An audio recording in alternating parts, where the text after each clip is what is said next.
এই আওয়ামী লীগকে যেখানে পাবেন গণধোলাই দিয়ে জেলে ভরে দেবেন, কাকে বলতেছে? গণধোলাই দিতে তার মানে একটা মবকে একটা উৎসাহিত করা হচ্ছে। তারা গণধোলাই দেবে এবং জেলে ভরে দেবে। এখানে কি আইন কানুন পুলিশ কেউ নাই? এটা হয়। আওয়ামী লীগকে যেখানে পাবেন মানে কি? আওয়ামী লীগ কি নিষিদ্ধ দল? আওয়ামী লীগের এই যত সমর্থক আছে, সদস্য আছে, সবাই অপরাধী। এরকমই তো তারা বিএনপি জামাতকে বানাইছিল। তো একই কাজ কি মানে এখনো হবে? তাহলে আর পার্থক্য থাকলো কোথায়?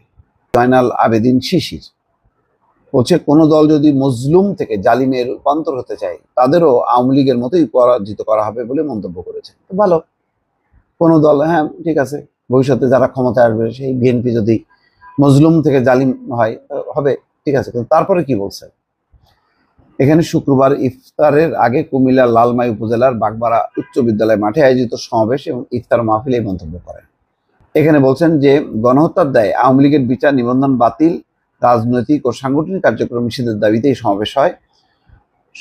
প্রধান অতিথির বক্তব্যে জয়নাল আবেদিন বলছেন, বিগত দিনে শুনেছি কুমিল্লা আওয়ামী সন্ত্রাসীদের ঘাঁটি, কিন্তু আমরা বলতে চাই কুমিল্লায় যেখানে আওয়ামী লীগ সেখানেই গণধোলাই।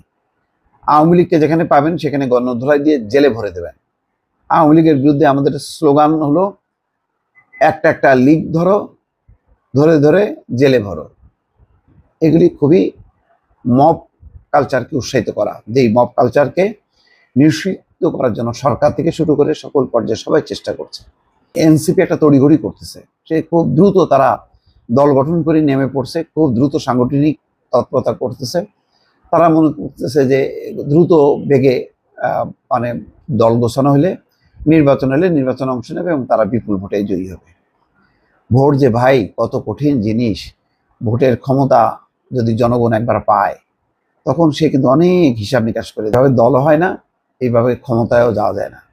আর এই ধরনের কর্মকাণ্ড বা উক্তি, দম্ভুক্তি, এগুলি করলে মানুষ আরো খারাপভাবে দেখে, মনে করে যে এইটা বোধহয় ওই যে একটা কিংস পার্টি বা সরকারি আধা সরকারি দল। সুতরাং বক্তব্য কথাবার্তায় সাবধান।